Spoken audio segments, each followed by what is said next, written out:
My name is Gertrude C. Lawson, and I am 32 years old. At dinner, my dad announced, "Your niece are the only ones who will make something of themselves, not like your boy." Everyone laughed, but my 8-year-old boy didn't. I just replied, "Cool, then I'll stop paying her $1,600 tuition." My sister Erin froze. My dad gripped my arm and whispered, "Please, not here." And then I realized how long I'd been swallowing things just to keep the peace in a family that never protected mine. It was supposed to be a family dinner, just a calm Sunday night at my parents' house, celebrating my mom's birthday. I baked a carrot cake. Eli carried it proudly into the kitchen when we arrived, and I remember thinking maybe it would be okay. Just a few hours. Smile through it. Keep the peace. Erin was already there, sitting like she always does, the favorite at the head of the table even when it's not her house. Her daughter Ava sat beside her in some frilly dress with pearls on it. She's 9 and already has a calendar more packed than a politician. Ballet, violin, soccer, some coding class now too. It never ends. Eli's 8. He likes to draw monsters. He loves learning about sharks and volcanoes. He's curious in a quiet way.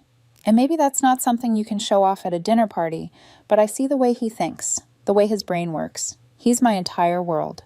Dinner started like usual, my mom talking about her neighbors, Erin bragging about Ava's last recital, how her instructor said she's gifted, how they're thinking about getting her a private coach. I nodded through it. Didn't say much. I've gotten used to it, the way they all act, like Erin's daughter is royalty, and mine's just tagging along in the background. I tried to focus on the normal things, the clink of forks, the smell of roasted chicken, Eli's feet swinging under the chair, because they didn't quite touch the floor, his shoulders slightly tense, like he already knew what kind of room this was. Then my dad raised his glass. He started slow, thanking us for coming, saying how proud he is of all of us. Then he turned to Ava and gave her that look like she's the second coming of Einstein and Misty Copeland rolled into one. He said, "Your nieces are the only ones who will actually make something of themselves." He looked straight at me. "Not like your boy." Everyone laughed. Not awkward, not unsure, loud, real laughter. Erin cackled. My mom didn't even blink. Ava giggled like she didn't get it but laughed anyway. Eli looked up at me. I'll never forget that. He didn't cry. He didn't say anything, but his eyes changed. That's the only way I can put it. They changed. It was like something he'd been holding on to inside himself, some small belief that grown-ups were safe and family was gentle, slipped right out of his hands and fell under the table where he couldn't reach it anymore. I set down my fork and looked at my dad. "Cool," I said. "Then I'll stop paying her $1,600 tuition." It went dead quiet, just like that. You could hear the clock ticking behind the fridge. Erin blinked like she didn't hear me right.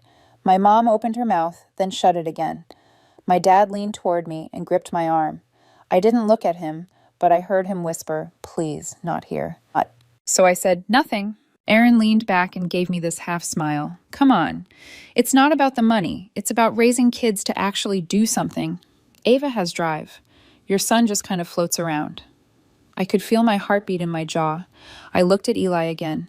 He was staring at the napkin in his lap like he wished it could swallow him whole. I stood up. "We're leaving," I said. Eli got up without a word. As I turned, I heard my mom mutter, "There she goes again." Always so dramatic. Erin laughed. We left the gift on the table. I didn't say goodbye. We walked out and didn't look back. That night, Eli crawled into my bed after midnight. He whispered, "Am I weird because I don't like sports?" I told him no. I told him he's amazing. And I meant it. The next morning, I logged into the school's payment portal and canceled the recurring tuition transfer. I didn't say a word to anyone, not my sister, not my parents. They didn't call, didn't even message, not yet, but they would. And when they did, it wouldn't be to apologize. It would be to panic. The first couple of days after the dinner were quiet, too quiet. No sarcastic text from Erin, no passive-aggressive call from my mom, not even a forwarded Bible quote from my dad, which is usually his way of trying to guilt me without actually saying anything. It was the kind of silence that doesn't feel peaceful, just suspended, like everyone is holding their breath to see who blinks first. I knew exactly what it was. They were waiting to see if I was bluffing. The tuition was due Thursday. I'd been paying it every month like clockwork for over a year. $1,600 for Ava's private school, plus random extras Aaron would Venmo request, like I was a walking wallet. Uniform fees, activity fees. Just this once, expenses that somehow never stopped. It was never officially my responsibility, but after Aaron's husband got laid off, I offered to help. Once. And they just never stopped letting me. Thursday came and went. Nothing left my account. No frantic message. No awkward thank you. Just that same tight quiet. The kind you get when someone is staring at their phone, refreshing a screen, hoping the problem fixes itself. Friday morning, I was packing Eli's lunch when my phone buzzed. Aaron. Hey, think the school messed up Ava's tuition. They're saying it didn't go through. The wording was casual, almost playful, like this was a minor inconvenience and not the unraveling of something she'd built her life around. I left her on red. I finished cutting Eli's apple slices, zipped his backpack, walked him to the door, and kissed the top of his head before he left. I didn't respond until hours later. Nope, I wrote. I canceled it. 3 minutes passed. Then, you're joking, right? I didn't answer. 10 minutes later, another message popped up. You're seriously punishing a child over a dumb joke. Grow up. By lunchtime, I had 5 missed calls from her, 2 from my mom and 1 from my dad. That one made my stomach tighten because he never calls unless something is actually broken or dead. Then came the message from my mom. Short, carefully worded, heavy with guilt. Can we talk? You know Ava's schooling matters. Aaron's going through a lot. That line almost made me laugh. Aaron going through a lot was code for Aaron spending too much on things she assumed someone else would cover. Yoga retreats, weekend getaways, a new phone she needed for work. And as usual, I was expected to quietly plug the hole. By 5 o'clock, my mom was at my door with a bag of groceries she pretended was for me. Even though most of it was junk Eli doesn't even eat. I let her in. She sat down like it was a casual visit, commented on how tired I looked, then jumped straight into it. She said I was being petty, that Ava shouldn't suffer because I felt insulted, that holding grudges wasn't healthy. Then she said the part she'd clearly rehearsed. Let's be honest, Gertrude, you're not struggling. You have a good job, no mortgage, no husband, no one to support but yourself and Eli. Aaron's raising kids, and you know Ava is gifted. She needs this school. I asked her one thing. Why is it always me paying for the things she needs? She blinked, then gave me that look like she pitied me for not understanding how families work. She didn't answer the question. She just sighed and said, "That's what family does." When she left, she kissed Eli on the head, didn't look at me, and said, "I hope you come to your senses before you make things worse." That night, my dad called. I picked up. He didn't yell. He didn't sound angry. That made it worse. He said I was being disrespectful, that I was letting a childish moment ruin family ties. He used the word vindictive. Said Eli would grow up watching me alienate the people closest to us and that I was setting the wrong example. I asked him if he really thought what he said at dinner was harmless. He paused, then said it was a joke. If you can't handle a little teasing, maybe you're not as tough as you think. I hung up. Saturday passed. Sunday came and went. Nothing. But I knew this wasn't over. Then Monday morning, a text came in from my dad. We're stopping by tomorrow just to clear the air. I stared at the screen and something felt off, like they weren't coming to clear the air at all, like something else was already planned. I typed back, sure. And without fully understanding why, I made sure every room in the house was clean and every cabinet was closed. They pulled into my driveway right on time, 10 in the morning, exactly when they said they would. That alone should have warned me. My family is never on time unless there's an agenda. I watched them from the living room window before opening the door. My dad got out first, shoulders squared, arms already crossed, like he was bracing for a confrontation he didn't want to admit he started. My mom followed with a pie wrapped in foil, smiling too brightly, like this was a casual visit instead of a negotiation. We didn't even make it to the kitchen. They walked straight into the living room and sat down like they owned the place. I stayed standing. My mom did most of the talking, the way she always does when they're trying to play good cop, bad cop. She said they just wanted to check in, that the last week had been hard on everyone, that Aaron was emotional and didn't mean everything she said. She mentioned Ava, how confused she was about why school suddenly felt uncertain, how children need stability. I nodded and let her talk. I didn't interrupt. I'd heard this rhythm before. Feelings first, accountability never. The goal wasn't to understand me, it was to exhaust me until I folded. Then she slipped in the line she'd clearly been holding back. She's just a child, Gertrude. You're punishing a 9-year-old because you were embarrassed at dinner. That's not who you are. I looked at her and said calmly, I'm not punishing anyone. I'm just not paying anymore. My dad finally spoke. This is your family. You don't walk away from family. You help when you're needed. I asked, do you think mocking my son in front of everyone was help? He didn't answer. He shifted in his seat and stared past me like the conversation had already dropped below his level of interest. That's when I knew they weren't here to listen. They were here to try something else. The tone changed fast after that. My mom stood up and said she'd heat the pie in the kitchen, that she even brought whipped cream for Eli. She smiled like she'd just scored a point. A minute later, my dad stood too and said he needed the bathroom. I pointed him down the hall without thinking much of it and sat down, suddenly very tired. A few minutes passed. Too many. The bathroom light never turned on. The door didn't close. Something in my chest tightened.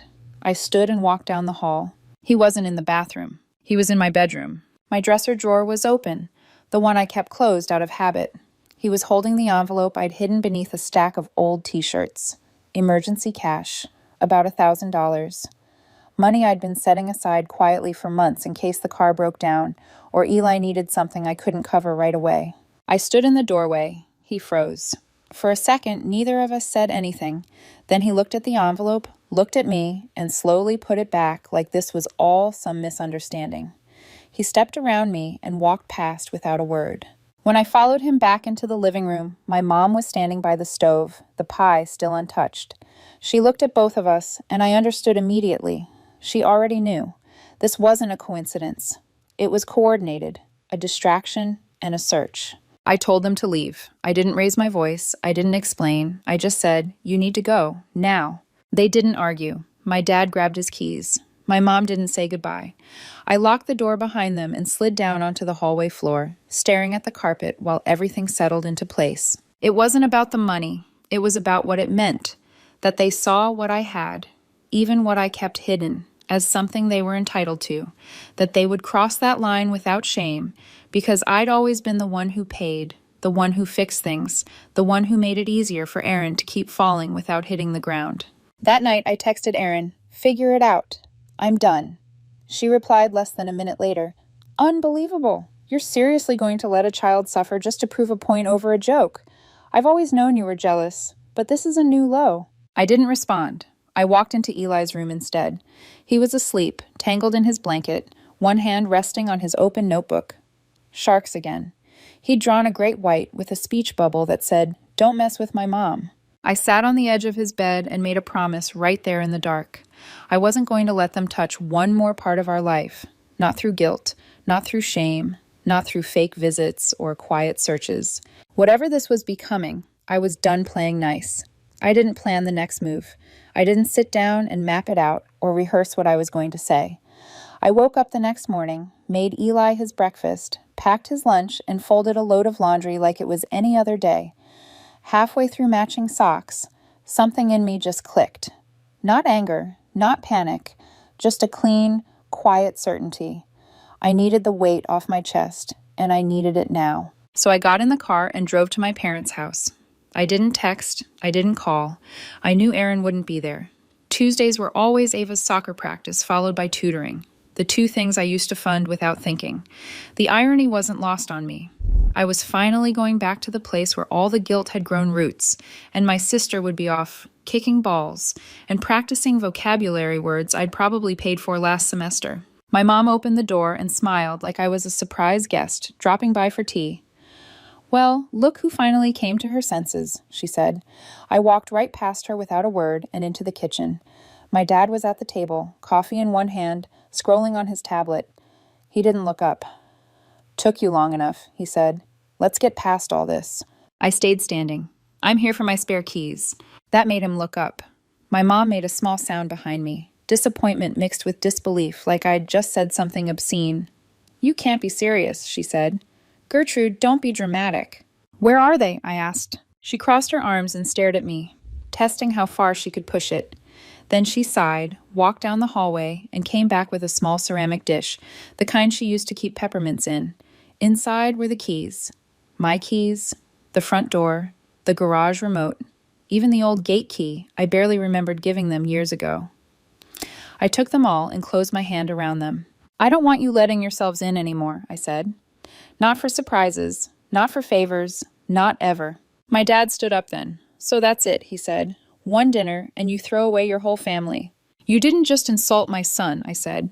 You humiliated him. You laughed in his face. And when that didn't work, you came into my home and tried to take money from me. He scoffed. You think we need your little rainy day fund. That wasn't stealing. I was checking if you had anything to spare. You've always helped. That's the problem, I said. It's not helping if I'm expected to give. That's exploitation. He stared at me like he couldn't believe I was saying it out loud. My mom jumped in, voice soft, smoothing the edges like she always did. You don't have to make this a war. You know we've always been proud of you. But Ava, she just shows more effort. She has goals. She's not passive like Eli. Passive, I repeated. I didn't mean it like that, she said quickly. I just mean he doesn't seem interested in anything. He's 8, I said. Ava is 9, and you think that makes her better. They both looked at me like I was being unreasonable, like I'd misunderstood something obvious. I shook my head. You think I'm doing this because I'm bitter or holding a grudge. I'm doing this because every time I've tried to protect my kid, you've turned it into a joke. I'm not joking anymore. My mom stepped forward, voice low. You're making a mistake. Eli is going to grow up resenting you for cutting us out. You're isolating him. You're teaching him he doesn't have a family. I didn't argue. I turned and walked toward the door. Behind me, my dad muttered, You'll regret this. One day you'll come back. You always do. I stopped, keys cold in my hand. I used to, I said. Not anymore.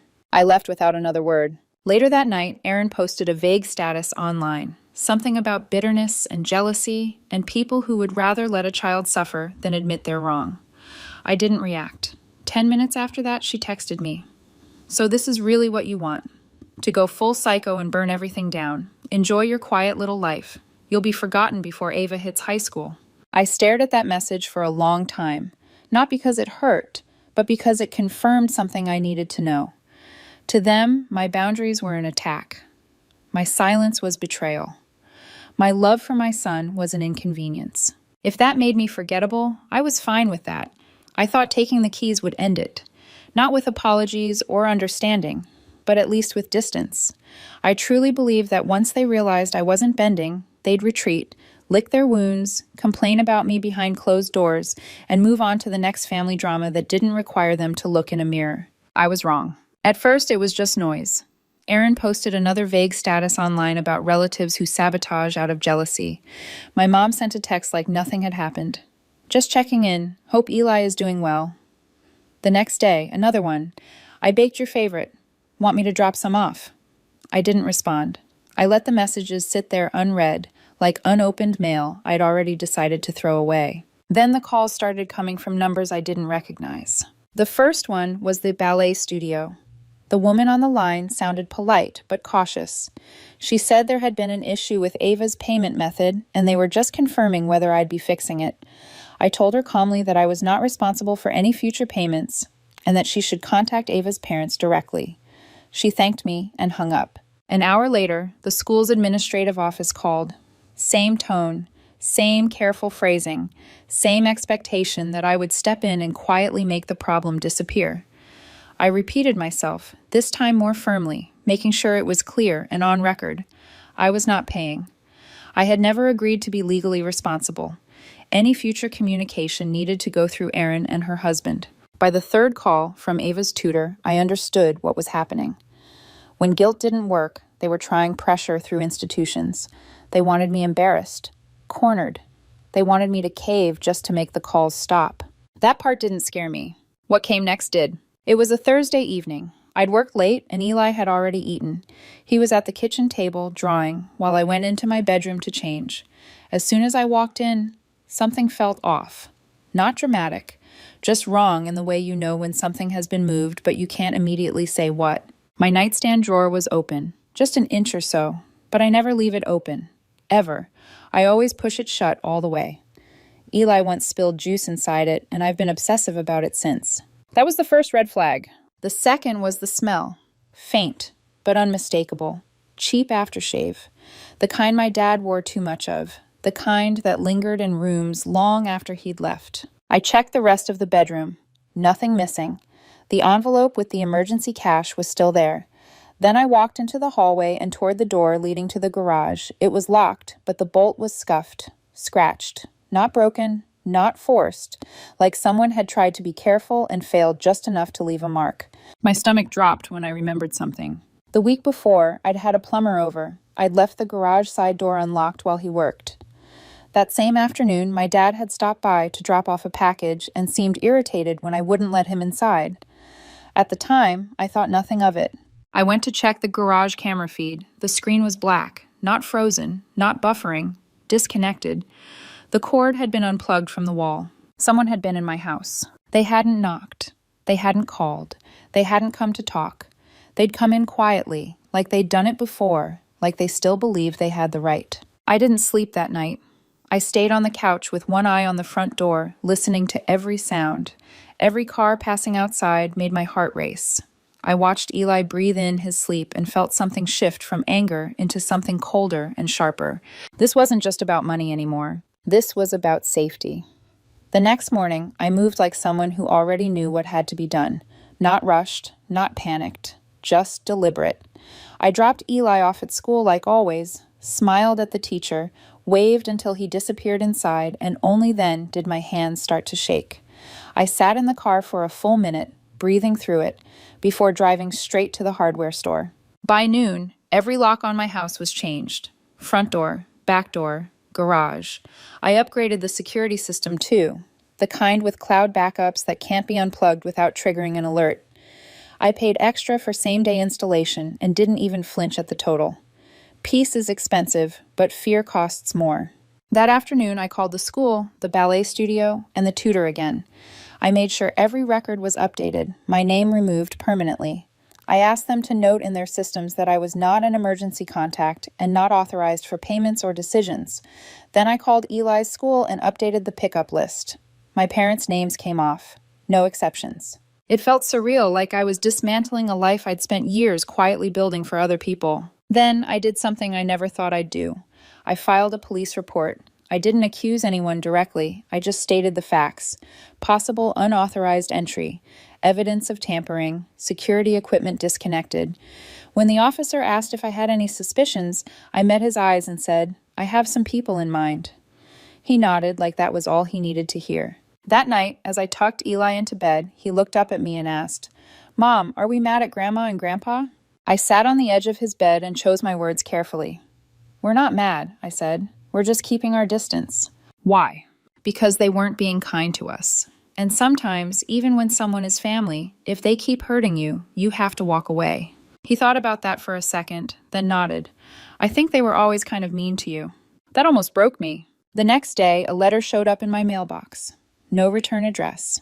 Inside was a single printed page. The words were sharp, deliberate, and unmistakable. "If you want to cut us off, fine, but one day you'll need us, and we won't be there. Eli will grow up knowing you pushed away the only real family he had." I didn't read it twice. I stood at the sink, lit a match, and watched it curl into ash. The smoke rose slowly, like something finally leaving my house. That was the moment I understood there was no reconciliation coming. No apology, no realization. There was only control, expectation, and punishment disguised as love. So I let them go, not with another argument, not with a speech, just quietly, completely. I thought cutting them off would feel like relief right away, like flipping a switch and suddenly breathing easier. No one really tells you that when you walk away from people who've been draining you for years, especially when they're family. The quiet that follows isn't instantly peaceful. It's hollow at first. It echoes. The first few days after the locks were changed and the report was filed, I kept waiting for something to happen. Another letter, a knock at the door, a phone call from an unknown number, but nothing came, not even anger, just silence. That silence hit in waves. Some mornings I woke up clear-headed and steady, proud of myself for finally protecting my son and my home. Other days, the doubt crept in quietly. I'd wonder if I went too far. If Eli would grow up and resent me for cutting off his grandparents and aunt and cousin. If one day he'd ask why we weren't invited to holidays anymore. Why his family tree felt smaller than everyone else's. Then something small would happen. I'd find a drawing Eli taped to the fridge, a shark wearing a cape labeled protector. Or I'd overhear him telling a friend at the park, "My mom's really brave." And the doubt would loosen its grip. Weeks passed. No birthday card from my parents, no message on holidays, not even a fake one. That should have hurt more than it did. Instead, it confirmed what I'd already learned. They only reached out when I was useful. Without access to my money, my house, or my emotional labor, there was nothing left for them to take. I heard things through mutual acquaintances, Aaron telling people I abandoned Ava out of jealousy, my mom saying I'd turned cold after getting comfortable, my dad apparently saying very little at all, which somehow felt more honest than the others. I didn't correct the stories. I didn't defend myself. I didn't need to. People who mattered already knew. Eli asked about them less and less. When he did, it was usually casual. A memory about Ava at the Science Museum. A question about whether Grandma still liked carrot cake. I answered without bitterness. I didn't poison him with my anger. I just told him that some people stay in your life for a long time and others don't, and that neither of those things is his fault. One night, about a month after everything finally went quiet, I was tucking him in when he said something that settled everything inside me. "I like our house now," he said. I asked what he meant. "It's quieter," he said, "like nobody's going to come in and be mean to you." I sat there long after he fell asleep, listening to the steady rhythm of his breathing. I thought about the years I spent being the helper, the buffer, the one who absorbed the impact so everyone else could stay comfortable. I thought about how often I'd ignored my own instincts just to avoid conflict, just to keep a version of family alive that only worked if I kept shrinking. And I thought about the moment I caught my dad in my bedroom, his fingers wrapped around that envelope like it belonged to him. That was the moment they lost me. Not just my money, all of me. I used to believe family worked like a bank account. You deposit love, time, loyalty, and eventually, when you need it, something comes back. But that only works if everyone's depositing. If you're the only one putting anything in, it's not family, it's exploitation. Life is smaller now, but it's cleaner. I budget differently. Not just money, but energy. I say no without explaining myself. I don't flinch when someone says family should always come first. Not anymore. Family is who shows up when your child is being laughed at and says stop. Family is who doesn't search your drawers when you say no. Family is who protects your kid, not measures their worth against someone else's. It's just me and Eli now, and we're okay, more than okay. I made myself a promise, one I intend to keep. No one will ever again sit at a table with my son and make him feel small, not a relative, not a stranger, not anyone, not even blood.